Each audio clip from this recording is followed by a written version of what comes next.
Hey everyone, I have a very exciting episode for you today because we have a very special guest, and that guest is Samara Bay.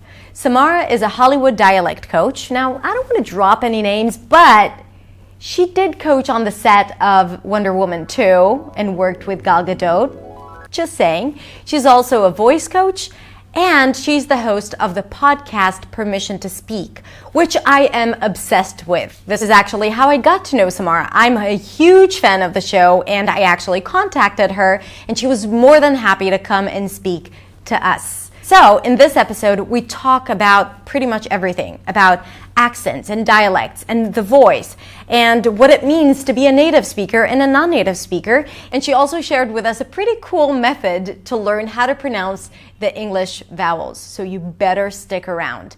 I am so honored to have her here. Let's welcome Samara Bay. Hi, Samara. Hi, Hadar. How are you? I'm beside myself. I'm so happy to have you here. Thank you. Here in my studio in Tel Aviv. That's right. Yeah. That's right. That's right. Yep. I mean, look, I do not want to say that there's a billion silver linings for coronavirus because there are not, but one of them is that distance means nothing anymore if everything is Right? remote. Absolutely. It feels like I can almost hug you. I'm feeling it. I put my head.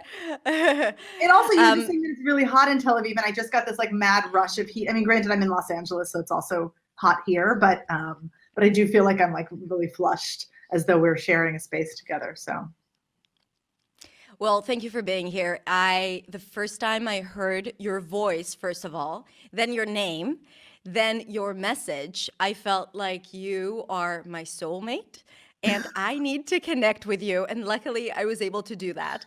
And I'm so grateful that you're here because I think that what you will be sharing here and the conversation that we're going to have is going to be very meaningful for so many people listening to this. So thank you for being here.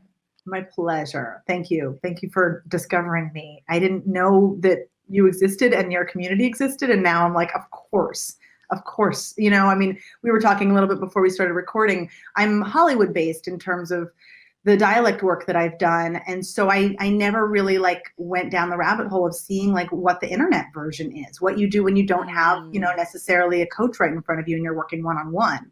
And it's really wonderful to find that there's somebody else who's talking about, how we talk the way that I do. Right. Well, yes, thank you. And well, for those who don't know you, why don't you introduce yourself? Okay. Well, so as I said, I'm in Hollywood. I spent my 20s in New York on the East Coast of the US, pursuing an acting career. I have an MFA in acting. Shakespeare's like my totally foundational background, the nerdiest of the nerdy, but it has served me well. And now you and me both. I mean, I'm not apologizing for it. I'm just saying I'm well aware that it is a way into acting and to speaking. It's not the only way in, but it served me in ways I absolutely could never have anticipated. And, part of my story, the last part of the story is that in the last few years, unrelated to coronavirus, which obviously is affecting the U.S. currently in ways that we don't see an end in sight. But even prior to that, for the last few years, really since the 2016 election, relatedly, I started coaching people who are running for office and sort of testing out if the way that I was working with actors on their voice and their speech and their dialect for stories, for how they tell their stories and for how the stories of Hollywood get told, if that really was applicable outside of the entertainment industry. And, obviously, I'm thinking in terms of vowels and consonants, but I'm also not, right? I mean, I'm thinking in terms of musicality. I'm thinking in terms of how our thoughts and our intentions and our heart and our gut connect to what comes out of our mouth. And that, needless to say, is relevant for everybody. Am I allowed to swear here? It's the internet. Of course you are. Yeah. Fucking everybody. And so, the first gamble that I took with am I valuable in this realm was with women who are running for office. I have a bit of a background also in helping scientists. My dad is a scientist, so they were sort of in my late 20s, early 30s, I did some work helping coach scientists on public speaking. So I had that background as well. And then I started to experiment once that was really working with my friend circle, with entrepreneurs, with people who are pitching to Hollywood, pitching in meetings, but not necessarily with creative backgrounds or with performance backgrounds. And what is it, especially for women, especially for marginalized people of any sort who have been told in all kinds of subtle ways or, not so subtle ways their entire life that they're not what power sounds and looks like. I work with people on how to, change that story, how to teach the people around them that there's a new way that power can sound. And a lot of that is, that the world has to change, but a lot of it is that we can affect the way that we are showing up in spaces. How much of it is the mindset and the conversation around it, and maybe sometimes taking action, and how much of it is physical? It's such a good question. It's really both. And I think mindset is more important. Yeah. Not that they have to be in competition, right? But yes, I think that if I were to give somebody a 1-minute warm up to do before a really, scary conversation, whether it's a public speaking situation or just I need a raise type of thing, I would say the physical matters a lot in that particular case, because getting our body loose and feeling playful, dancing for a minute. If we only have 1 minute, I would actually just literally tell people to dance and hum a little bit. But that is also because of the mindset aspect of it, which I would encourage prior to that 1 minute. But the mindset aspect of it is about telling ourselves in a really meaningful way, doing work on ourselves to trust that we deserve to be in that space. Yeah. We do. And there's all kinds of subtle ways that even the strongest among us tell ourselves, but they don't really want to hear what I have to say. The amount, I have this podcast and I've interviewed almost exclusively women, and most of them are really powerful. And they're on my podcast because they're experts in some capacity. And I have heard even among them what happens in my coachings, which is that when you ask a woman or somebody who has been, systematically told that their voice doesn't matter to tell a story about themselves, they figure out a reason not to. Yep. I think that I totally relate. And, I've been teaching, I've been helping non-native speakers for over 10 years. And the first few years of my coaching had to do only with the technical stuff, because that's what I knew and that's what I did.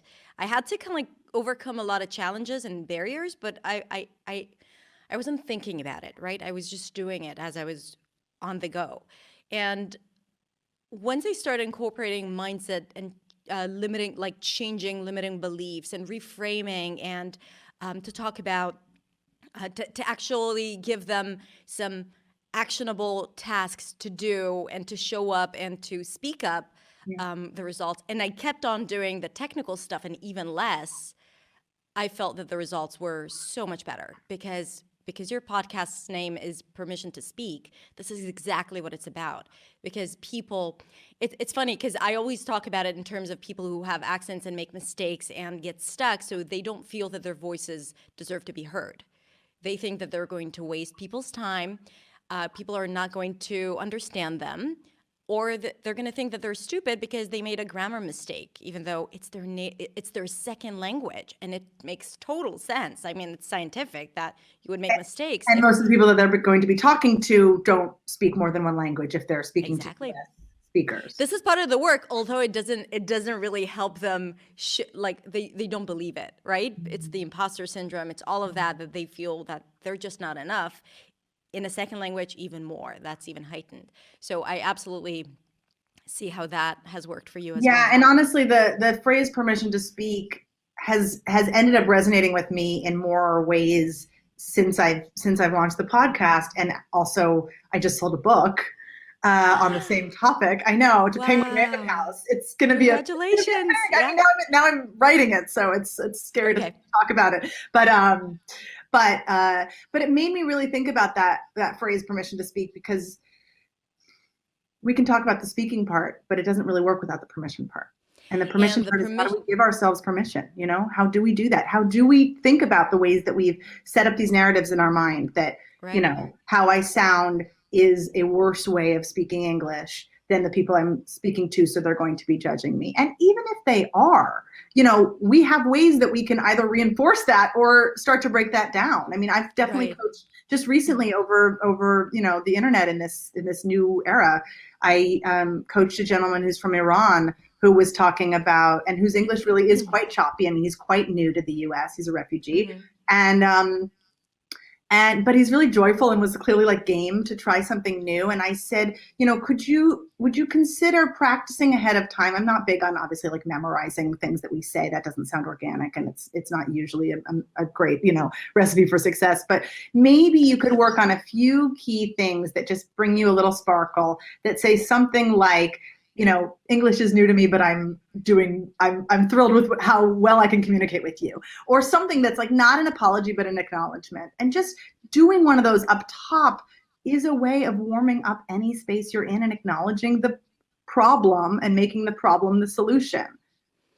And also, like, always being in a state of in process, right? So it's like, it's new to me, but I'm doing my best to communicate well. I'm doing my best to be clear. Or I learned a new word, you know, if he did, or, you know, I've just been learning. You know, I'm so excited to talk to you, American person who might be judging me, because I'm getting better and better every day, still working on it. You know, like we get to frame it with the actual words that we say, as much as, you know, with our body language, with our tone of voice, all of that. It's important to do it before, and it's important to also do it after, when our tendency is always to remember the negative things and all the bad parts.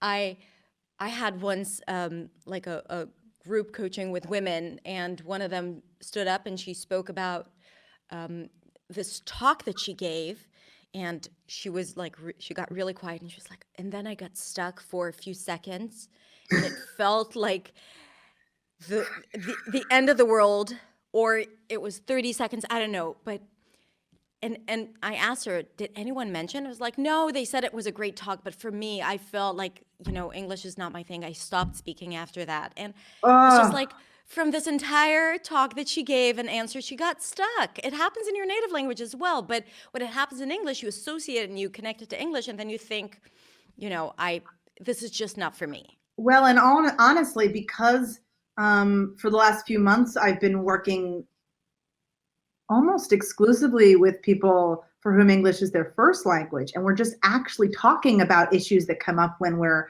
public speaking. I can say to any of your, you know, viewers who are and listeners who for whom English is their second language or third or fourth or whatever, you know, brilliant language skills you guys have, that this just is. It's so beyond this English as a second language issue. It really is like, how do we show up as humans? And that I say that not to say like to diminish your story at all, but to actually give you even more permission, if possible, that truly this is a human experience. How we put thoughts from inside our head, which have to do with feelings that we have, which do not have words attached, experiences we have had, which do not have words attached, and dreams that we have, which do not have words attached, and how we communicate those things from inside of us out is anyone's guess. Like, how do we figure out what word goes after what word to try to capture those things I just said that have no words attached? That is the human experience, and it feels really front of mind when English is not your first language and when we're speaking in a language that isn't our own. I mean, I spent a summer in France when I spoke semi-good, bad French, and I remember like how much I felt like I owed the people who are listening to me because of the favor that they were doing by being patient enough with my bad. I mean, I really feel what that is. And I want to say that on top of that, it is a human experience, that communication is messy and imperfect. And that is, I think, its beauty. And also, obviously, its challenge for all of us. Right. So beautiful. And there's something really comforting about that we're all in this together, and also solvable. Like, it's not just about my English.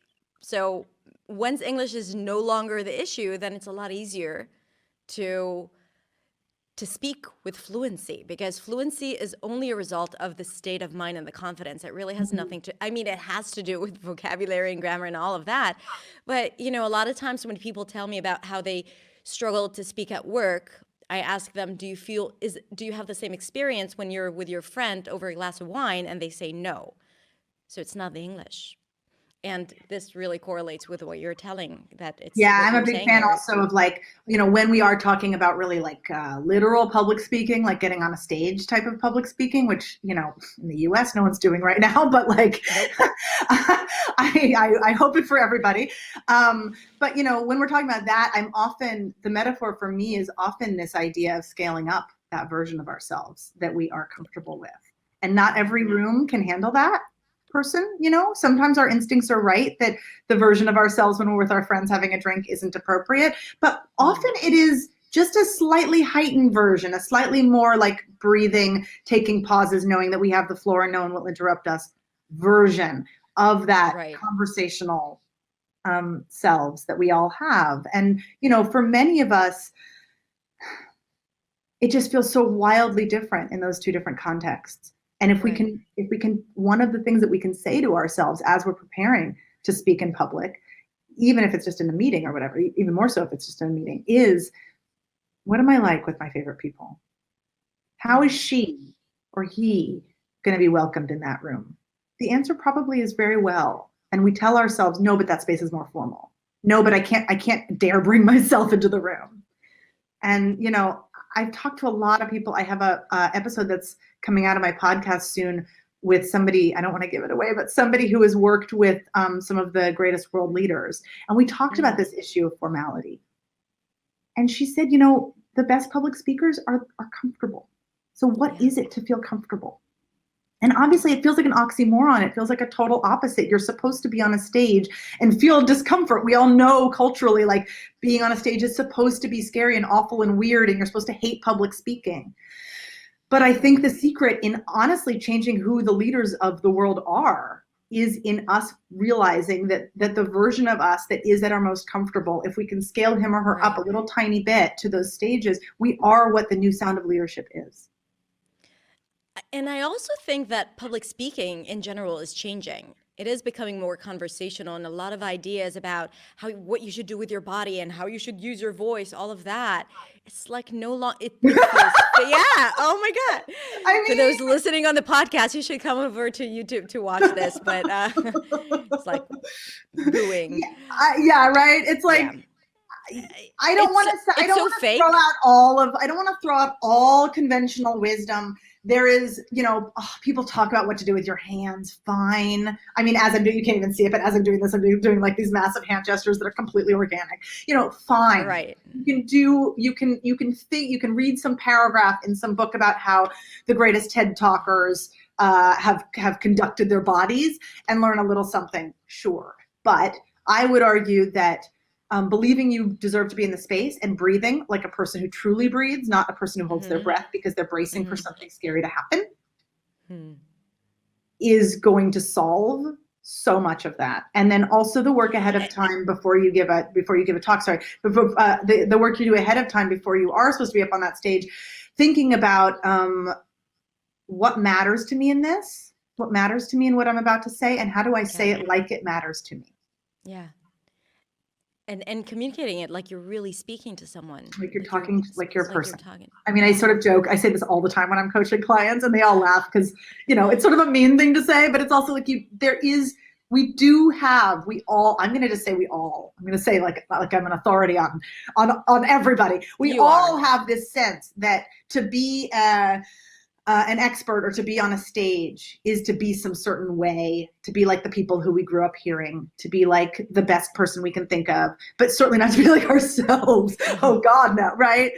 Right. But when we breathe, when we do that dancing ahead of time, all of that is about saying, can we bring some of our real self up there? Can we be a person and not be a robotic, monotone version of a person who's hiding? And I'm here to, the permission part is me saying, I am not judging anybody for hiding. vocally, physically, the ways that we, cover our bodies and our voices. I'm not judging at all. I am saying it is so human, and I so hear you. And we live in a, depending on what culture you live in, tell me if this feels right or not to you, but we live in a pretty, patriarchal, capitalist, white supremacist situation here. And, we have heard that it doesn't, that being a person would be less welcome. And the answer is no. The answer is no. Right. When I just opened my YouTube channel, I was so ashamed of the fact that I'm a non-native speaker teaching pronunciation. So I would hide that fact. Like oh my God. I didn't mention it anywhere. Now go back and watch my first few videos. A robot speaking to the camera. Yeah. Now we are going to talk about the schwa. Anyway, and I thought that's the formula for success, right? Like you need to speak, you need to sound authoritative. Of course. And also a way to make, one of your greatest strengths into a weakness in your own mind. Right. And it was only when I decided, also I was, doing some coaching, and I decided that, okay, I was fed up with it. I was actually so bored with myself, and I was unhappy with how it came out. And all signs, aren't they? Yeah. And then one day I just created this video telling my story. And from that moment on, actually there was this guy calling me. He's like a public speaking coach, and we're having this conversation.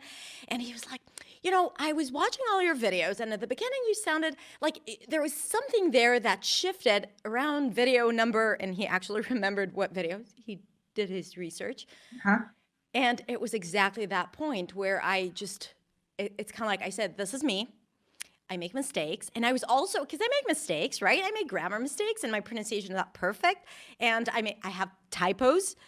And right, what is perfect? What is the proper pronunciation? Anyway, pronunciation not perfect according to the YouTube. I am validating your police experience and also saying, well, I don't like those words. But yes, exactly. Right. No, the accent police, I call it. Yes. Where people kind of like, well, actually, you're, you have not aspirated your P's in this video. And I'm like, okay, well, whatever. Also coming from acting, and then also having a little bit of a popular linguistics kind of sensibility.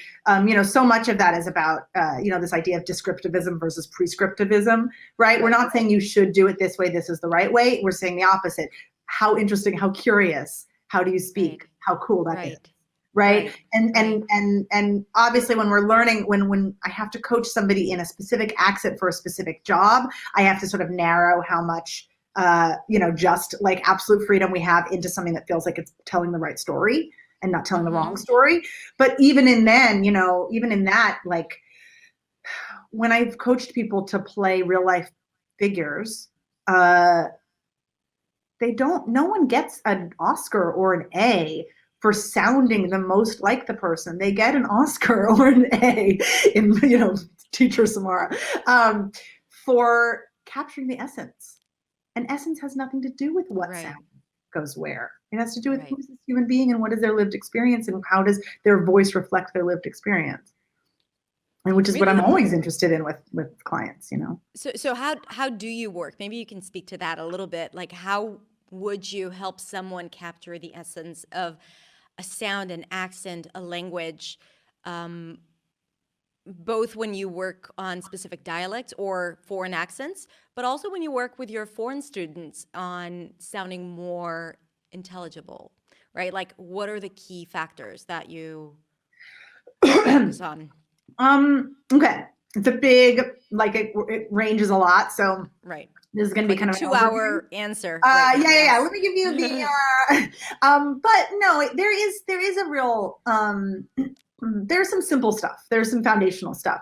One of them is when I was in my 20s in New York, learning all this stuff and still thinking I was going to be a Shakespearean actress, but I just kept finding, this is really part of my story. I kept finding dialect mentors.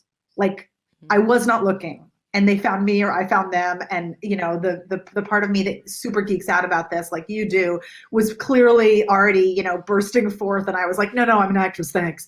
But nonetheless, I kept finding, and one of them is this woman named Kate Wilson. She teaches at Juilliard. And she taught me a physical gesture way of learning the pure vowels of American English. When I was I spent a summer at the Public Theater in Manhattan, so that's where Shakespeare in the Park happens. Like I was touching greatness, and I was How old were you there? 20, 20? 3, about to start grad school, between college and grad school. And you were in New York. We might have lived in New York at the same time. Yeah, thinking about it. Yeah, probably we did. And yeah. I just drank too much red wine. So maybe I saw you. Oh, don't worry, me too. It was Jameson, I think. Jameson. Yeah. Well, you were cooler than me. I was just like cheap red wine. I think that's what artsy people drink. But I was going to every Shakespearean play that was out there. I was there. Totally. Yeah. All the things. I volunteered everywhere. I was like, I assisted. I made no money. I was a cocktail waitress. So then I just like spent all my days doing God knows what. But it was all. Where did you work? Now you have to tell me. Where did you work? Cafe de Ville and Asia de Cuba, which was one of the Zagat top fives and was fantastic. Okay. I have to ask you something later. Yes, please. We know someone. Okay. Crazy.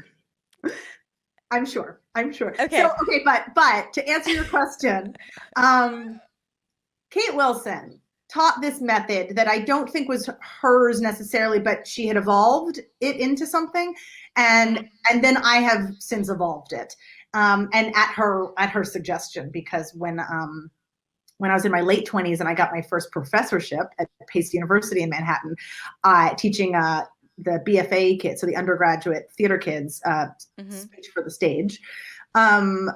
I called her and was like, could you remind me about some of that stuff? And she said, no, this is where you have to take it and make it your own, which was talk about a teachable moment. That was very valuable. So, but all of which is to say, there are physical gestures to keep track of all the vowel sounds. Here are a few that I can do while I'm in this square. A lot of them require like rubbing your tummy and stuff like that doesn't work so well over this. But and this is, as you said, better to see on YouTube than over audio. But so this is the short I sound I as in sit, right? And this is E, right? As in B, or C. So if you have I and E, right? For I will say E exists in every language. It does not, right? It is one of those bizarro American words, American sounds, English sounds, which does exist in a few other languages. I don't want to say like we own that sound, but for so many foreigners. And when I taught it at Stella Adler Acting School in Hollywood, it's an international school. I didn't realize that when I got the job. I thought it was sort of going to be like Pace. And I was ready with my teach everybody standard American and then move on to doing Irish and, all these other things. And day one, I was like, oh, everything. No, I'm not a single American, which was a dream, really. I mean, I learned so much. I became a better coach for sure. And figured out my patter, or, patter makes it sound like I'm like a charlatan, but, my patter as in like the way I talk about this stuff that really lands with people with a lot of joy and a lot of speed, which is very much my MO. Like I want it to really work, and then let's, move on and you can practice on your own. I want people to feel autonomous as quickly as possible. That's very much my thing. Like, this is not about here's our long system and you have to come to me for 6 years. It's like, let me throw at you as much as I can. If you record it and take notes and whatever, sit with it, do your own thing, come back to me when you need auditions for specific stuff. But I really want you to just practice it on your own and feel this out and watch videos and listen to people who are your type but sound a little differently from you and sound that out in your mouth and feel what it feels like. And, the sort of soft brain version of this rather than sort of get out your book smart brain version of this. So part of that is why those physical gestures really worked for me. So, when I had that sound and I had this Argentinian girl who very memorably said, I just want help with how to say beach and not sound like I'm saying beach. I don't want to go to the beach. I want to call her a beach. And I'm like, you need the short I sound. Right. And we can talk about how we make that in the mouth. But honestly, I was never trained that way. I think it's about I don't want to. It doesn't resonate with them too. But for me, oral posture is not a phrase that helps me. If you're looking at a specific character, to go to your question about somebody who's playing a specific person, absolutely. When you watch that person, if something hits you like, oh God, they feel really far back, or they feel really weirdly present, or God, this part of their face seems like it's opening up. That kind of a hit that's image based. Use that. But if it's like, everybody from this part of the world has this oral posture, I'm like, no. As an actor especially, I'm like, yeah. So I'm supposed to have an intention as this character and to also think about where the So, I mean, I guess part of it is I start with those physical gestures to help people just literally know what the pure vowel sounds are. Give me some more. Do you remember? There's no, of course. I mean, I could do all of them if you want the whole like, but it's a little, please. you know. Just a few more. Okay. Well, so this is apple. It's like you have an apple. I've actually recently been starting to teach it like this because I don't want people to feel like oral posture wise. I don't want people to feel like it's a push back sound. Right? It should feel sort of like it's coming out of you. For obviously most of the world, this sound doesn't exist either. And it's weirdly ugly. And I say that with no judgment. But I say that on purpose because so many people try to find a beautiful version of it. And if you try to find a beautiful version of you get one of the other English sounds, which is as in father. And Spanish and Hebrew and a lot of languages have an in-between sound which we don't have. So what we have to figure out, if we're an American, we have to figure out if you have a name like, for example, Gal Gadot. That's my terrible American pronunciation of it on purpose. But if you have a name like Gal, right, and the proper pronunciation is Gal, then like we have to figure out, is it apple or father? So we can go to gal, which is a word in English, so we just naturally will go to gal, gal, or we can go to gall, right, which just sounds sure. And then we do that also with like pasta, the Romance language version of that would have a more forward sound, pasta, and instead we go to either British goes to pasta, and American goes to pasta. And this sound is super relaxed. It's like, I mean, it's also like giving your heart a little caress. So obviously my clients love this. It's like you do this right before you go in for an audition. This is one of the easier sounds for people to produce. At the same time, they don't use it as often as they should and could, in English, because a lot of times they kind of like take the sound, especially when it's spelled with O, and turn it into O. But so I will say, physically, I'm gonna pop out just real fast for people who are watching. And it's like a little string coming out of your solar plexus. This is the short O sound. So we have two O's. I say we have two O's in English. Unfortunately, neither of them is the one that every other language has, which is O. We just do not round our lips like that ever. O. So we have that one I was just doing. And then we have O, which is the diphthong of cup into oo. Right? So, but to go back to that first one, the non-diphthong one, and that sound, are identical. I was about to say fucking identical again, but there you go. Are fucking identical. And, we can argue with that in terms of length, like technically is longer and is shorter. But 50 years ago, they really had a difference.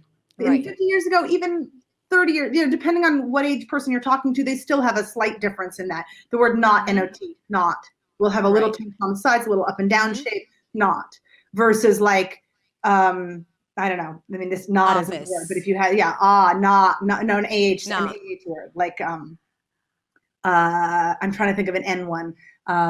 Narwhal. Anyway, there you go. But versus But especially contemporary, especially our age, and a little younger, a little older, or all the way younger, I should say, and a little older. We should absolutely feel comfortable making them sound exactly the same. Short O, long A, and it's so much easier to merge sounds, and especially when you're speaking a second language and you have less vowels than the spoken language. So much easier to merge it and just do that. And then they go to the dictionary, or they hear from someone that this is what they should do, and they're like, well, I'm confused. And this is where like language is like something that is very fluid, and you first 100%. Need to just sound clear. Let's start with that. And if you say, and the other thing is, sorry, what I learned, I just got really excited. I'm sorry, I interrupted because you're yes, 100%. And one of the things that was I only had 2 rules in my class when I used to teach at Stella Adler. They're kind of two versions of the same rule. Neither of them had to do with putting your cell phone away, but they were one, fuck spelling. Mm-hmm. Or if you wanted to put it a little bit more gently, spelling is irrelevant, because when you're trying to come up with rules for, oh, but this is spelled with O, so it must be ooh, I'm like, I'm so sorry on behalf of all English to tell you. You that, should be. I am. I take full responsibility. I actually have this book, this thing that I recently reread. I mean, The Mother Tongue. He's an old white guy, and he's deeply problematic. And it's from 1990, and I'm like, oh my God, I was alive then, and it feels really, really, really wrong. But it is full of a lot of academic wisdom, and is told really funly. But it's called The Mother Tongue: English and How It Got That Way. It is a reminder that it's a reminder for anybody who needs it on the permission front, that, like, as you say, it's constantly evolving. The old English apparently used to be somewhat more like Spanish, where every sound actually maintained its integrity and had the spelling and the out loud was exactly, you could tell the rules by looking at it, is what I'm trying to say. Right. But not so much with contemporary English for anybody who's following along at home. So that was my first rule. But my other rule, which is why I bring it up, is ear honesty. Ear honesty. So if we're trying to say, but it should be, or but someone told us that this is what's right, listen to your ear and trust it. If you were hearing Americans make that ah sound and that short o sound, sound exactly the same, trust yourself, trust your ear. It's so good and so interesting, because there's always I notice that my students, for example, always doubt themselves of what they hear and what comes out, which is okay, because the brain does filter out a lot of information, especially if they're not used to sound. So they might like filter out the actual sound, and they hear it through the filter of the spelling, right? A lot of times, especially when it comes to the schwa.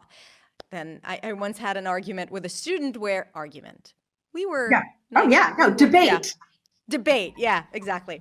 And he was like, yeah, there is O in computer. I was like, no, it's a schwa.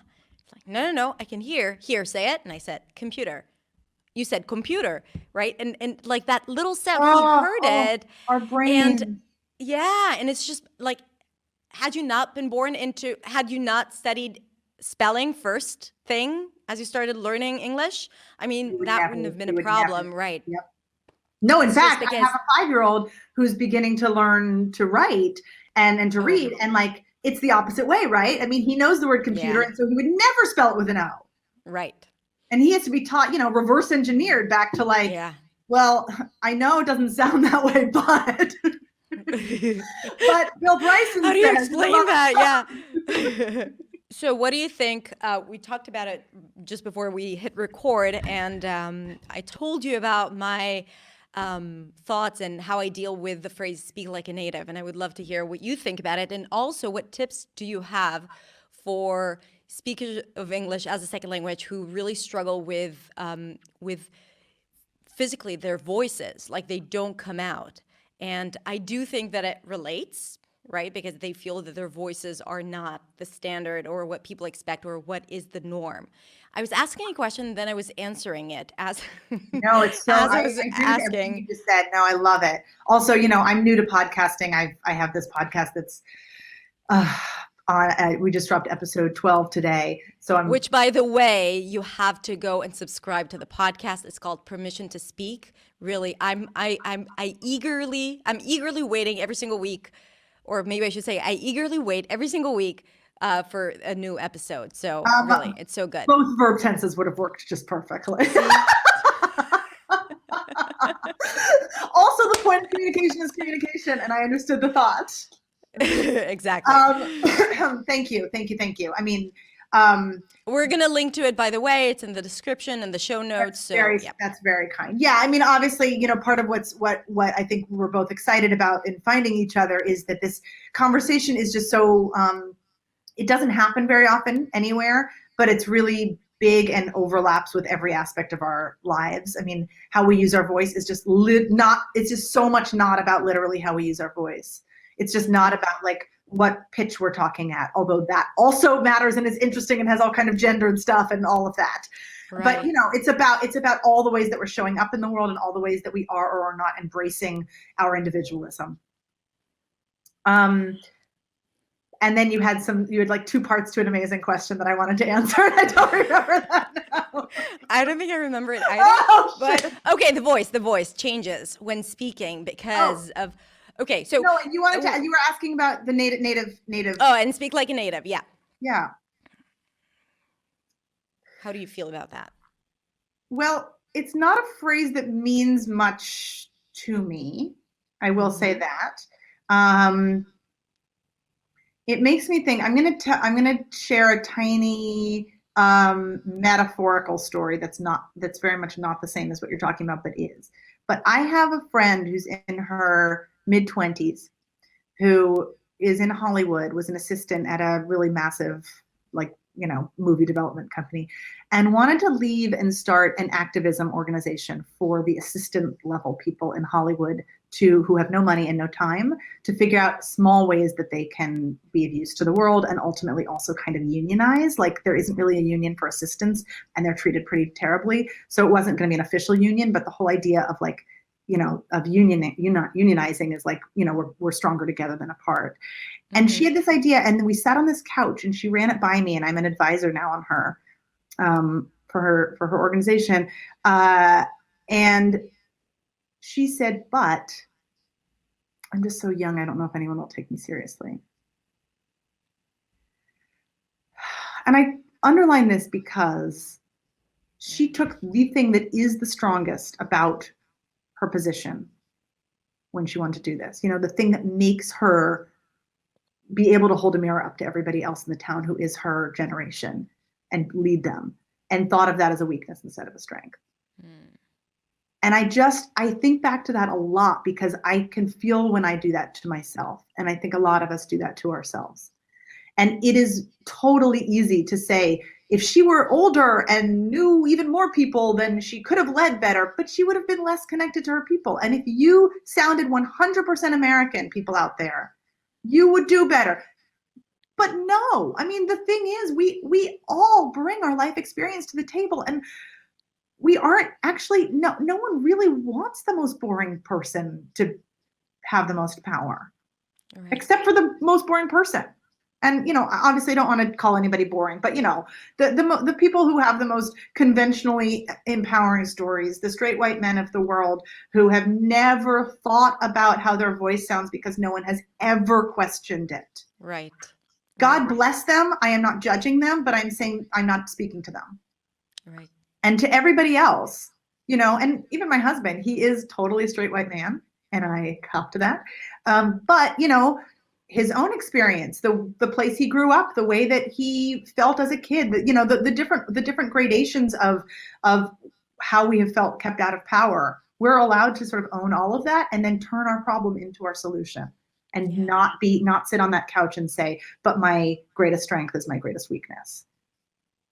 And so, I just feel like when my foreigners,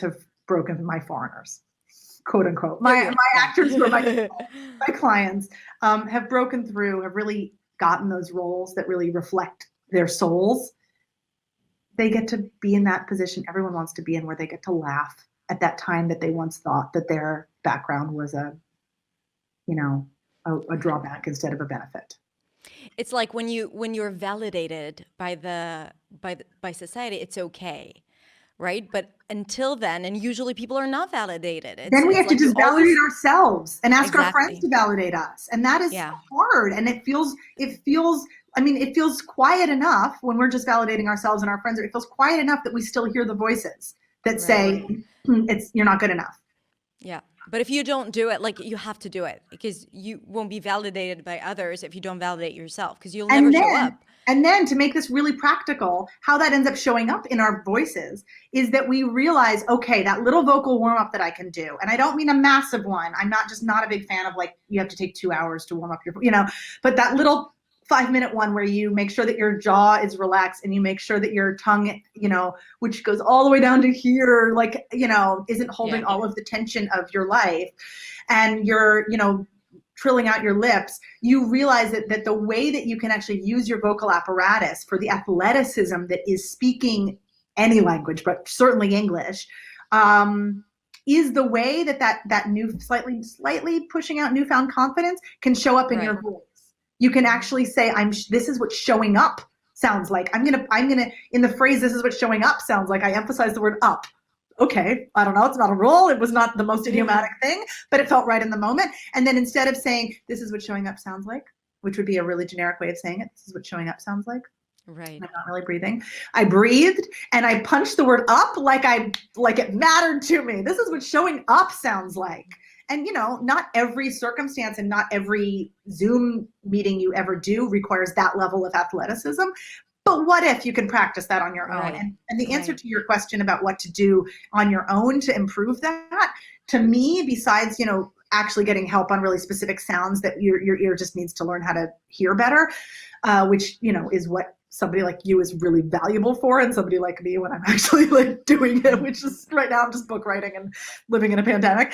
But if you can memorize, if you can make yourself, whether you're an actor or not, memorize a bit of text, hopefully something that you really like. Maybe it's even just 5 sentences out of Glennon Doyle's Untamed that speaks to you, or something that feels contemporary and feels like it means something or has the potential to mean something to you, and by which I mean your body does something.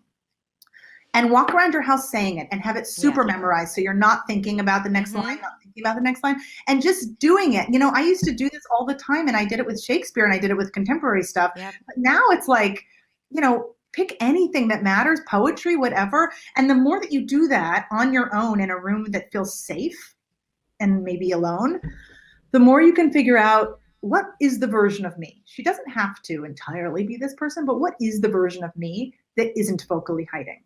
What would she sound like? And what does she do to my body? And just try, see what happens. I mean, I wish I had something I could pick up right now to sort of do an example, but I'm making enough sense. I have to tell you, I love it. I love it. And it's in the past, I think, 2 years, I have an online program and I have a bunch of students, and we were in a Facebook group. And then I said, I felt they needed something a little different 2 years ago. And I introduced them to the power speech based on the power pose, where they had to memorize a fierce monologue, right? One where the character is shouting. And I told them, you have to memorize it. And they had to memorize it and then do it full out, because I wanted them to feel to experience feeling powerful in English without thinking about the words. Not thinking about the words. Without thinking about the words. Right. Memorization. With having this, yes. Especially something that you relate to and that you enjoy. And what I've seen there, turn off that part of you that's what word is going to come next. And if you can take that off your plate, then you get to really just work on first, in a contained space. What does it feel like to stand up for myself? Right. And that insecurity of I don't know what to say next, is you really hear a difference in the voice. One of my students said, I never thought my voice could sound that way. I've never heard my voice that way, because she's a very soft talker, and you could barely hear her videos, and all of a sudden she was full out and very powerful. So I absolutely, I think that this is such a great technique. And acting in general, I started doing acting workshops for my students who are non-actors, but it's just they enjoy it so much and they learn so much from it, because when you set an intention, intonation is just or the melody or prosody or whatever is just a result if you know what you're talking about and you are safe using the words. I like to say that there's 2 ways to go into a line of text that's complicated. And this goes for acting, but also for just, if you're public speaking, a line that Barack Obama says that's long and complicated to know which word gets the emphasis, like I just said with up in that earlier example, that there's 2 ways to go into this. One of them is to actually think, what is the operative word? And that takes a little bit of the hard brain instead of the soft brain. And it's a little bit of the operative word is the word that operates the thought. It's the word that gets the lift. And it's not necessarily the most interesting word in the thought. I like to give the example from when I worked with a Brazilian woman who had the line in the movie she was working on, I don't give a shit. And shit's the most fun word there, but give is actually where the emphasis goes, right? I don't give a shit. And if you actually say, I don't give a shit, it sounds weirdly like you do give a shit, which is really messing with the intention. It's a bummer. It's a bummer how idiomatic expressions work. Right. But my point is that there is sort of intellectual way of going about it, which I'm not against. It's just that it has a time and place, and it's not going to feel as in the body. And then there's the emotional connection way. And I think of them not as competing, but as sort of checking your work. The only challenging thing about that is that a lot of times they carry over some patterns like rhythm and stress patterns from their native language that maybe it's well, not that's actually why I mean doing that work on operative words. It does not just mean like picking a word and lifting it. It means getting really conscious about if this thought is, I was going to go to Chicago tomorrow, but now I'm going to go today. So tomorrow versus today are the two things that are being held in opposition. And the fancy, Shakespeare word is antithesis. Antithesis. By the way, a Greek word, because we're going to go to Greece together. Hadar talked ahead of this. In August, just put in your calendar. Done. Anyway, antithesis, two ideas being held in opposition within a single thought. Right? So I thought I was going to do it tomorrow, but instead I'm doing it today. There are rules, and we follow those rules when we're Native American English speakers. We follow those rules, and even native speakers break those rules when they're suddenly public speaking. They don't, which word gets lifted? If they wrote it ahead of time and now they're out here, they're thinking about the audience, they're thinking about how they look, they're thinking about coming across sounding proper. And they're not connecting to the thought. And this is what I mean about these two things being ways to check your work. If ahead of time you have emphasis, you've underlined the word tomorrow to make sure that today and tomorrow get their nice little probably good pitch punch, right? I thought I was going to do it today. I love it. Tomorrow. I usually call it a lift because a punch feels a little aggressive, but there is that aspect of it. You can underline it or put it in italics in your written thing to remind yourself, or you can dare yourself to think in the middle of your thought, even in front of an audience, and to really think. And if you really think, I was going to do this today, but I decided I needed to do it tomorrow, it will also lift. It will also do the punch. So that's what I mean. It's not, you're right. And actually the way to undo the rhythms that happen either because we're disconnected or because they were bringing in stuff from our own language that isn't working. The way to undo that is to think about those operative words more than anything. And that idea of like, it's okay to pause for a second and think about what you want to say and not go in autopilot and on like survival mode where you just have to speak so people don't think that you. And it is the hardest thing. It's the hardest thing to pause and really, and not an empty pause, right? But to pause, to actually breathe, to actually think like, what do I want to say next? To breathe. What impulses are like coming at me from what I'm taking in about the room I'm in, and how will I trust and allow that to change me? A lot of this work is about surprising ourselves. If we never surprise ourselves, we're actually kind of not being people up there. So part of it is that, for sure. You're just like, yeah. Can I hug you? Okay, listen, I have one last question about the voice, which I think the viewers, listeners are going to love hear us talk about it because it's not discussed enough. Like, first of all, so it's a little complex, but a lot of people experience that when they move into English, their voice changes. And it's everything that we discussed about the permission and about being too shy and not feeling that they should be heard. But also, what do you say about different voices for different languages? Or different cultures, right? Like sometimes there is like the quiet voice that is just a result of a culture or norms, cultural norms, or a preconceived notion of how an American voice should sound, and then the voice is manipulated to sound more American, but it's then not authentic, and people don't feel like themselves anymore. I mean, you hit on the sort of contradictions in there for sure. Here's what I know. Some of what we do to manipulate our voice hurts ourselves, either on an anatomical level or in terms of our sense of power. And we're doing it because we think we have to be a certain way that we've heard other people be. Often that means, and this is not even necessarily language related, it's just sort of public persona related, but often that means that Men especially go down a little bit in pitch and do what I lovingly call the superhero voice, right? So like if you talk like this, like everything's gonna come across as like really important, and I sound like Batman. But that's a way of not using pitch at all anymore, because as soon as we're not, and as soon as we're sort of just living in our throats, we can't have any pitch. And pitch, I'm a big proponent of this. Pitch equals vulnerability. When we don't share our pitch, when we go monotone, which again, not judging, we do it when we're feeling scared. It is a way of hiding. It is a way of saying, I don't care that much. Don't worry, I'm cool. Yeah. If we show more range, if we go up and down, what we're saying is I care. That is the root of our greatest power, and it is also the root of our greatest vulnerability, and people will be able to see us and hear us, and then they will have opinions about us. This is so big, and when, like, especially with students and followers, they say like that thing, I sound monotone, I don't have any variation, I don't sound interesting. And I heard you speak about that on the podcast about vulnerability, and I was like, yes, that's what it is. It's not just patterns from the first language. It's really about, I just want to be okay not to make too many mistakes so people don't notice. Or sometimes, like, I'm going to sound American and people are going to think, who does she think she is? Or who does he think he is, like using his American accent.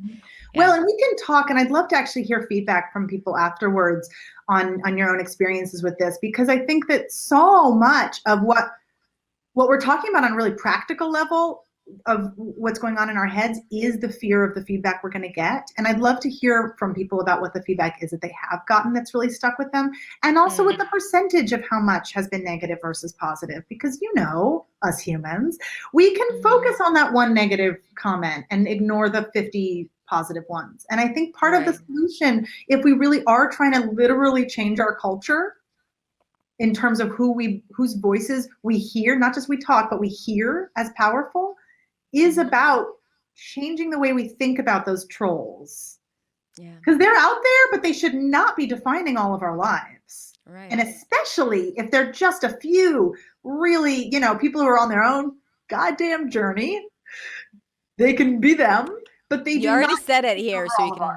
Yeah. They don't get to take over all of ours, and they have for way too long. And I think it's an image of the people who are going to mock us more than it's real. And I'm interested in what that is. And I think the only real solution is in all of us sharing our stories so that we can realize how much we're collectively stronger than them. Right. And so I do encourage you, if you're listening or watching, to comment right below the video or on the podcast page and just share it with us. And you know what? I think that troll is like our inner critic for the most part, because a lot of times I ask them, like, do you know this to be true? Has someone told you that, like that judgment? They're like, no, I just know that they feel that way. Like, right. Okay. Well, yes, and I also really want to validate the people who have had, for almost all of us. I mean, it's not one or the other. You're absolutely right. Yeah. And almost all of us have had some comment at some point in our lives, often when we were way young, that really stayed with us, whether it's front of mind or way dormant at this point, just like asleep in the back of our mind, but like affecting our actions. And that person, people, like, I just really don't want them to affect our story anymore. Yeah. Samara, so much insight, so many good things. I feel like I need to bring you to a sequel here. Yeah, I mean, truly, let's do a second part, because I feel like also there was a bunch of, we're going to do our homework and listen back for the questions that you asked, and then we got sidetracked and we didn't actually answer, because all of your questions were super right on. And there was one about pitch in there, for example, that we were just about to talk about. And this stuff is, this is why I pitched a podcast with, ongoing episodes, not just like a 10 episode thing, and iHeartRadio said yes, because this is hard for people to think about how big this topic is. But once we get into it, we realize everything is connected to it. Yeah. And the voice is like the most intimate thing that we have. It's before everything, right? Before the sounds that we make, it's maybe the thoughts are first, but the voice it's so immediate. And and people hear it first. So this is how you present yourself, how you carry yourself in the world. Well, and I would frame it also a little bit different, which is that it's more obvious that how we look is how we will be judged. Or if you don't want to say judged, it will affect how we're treated.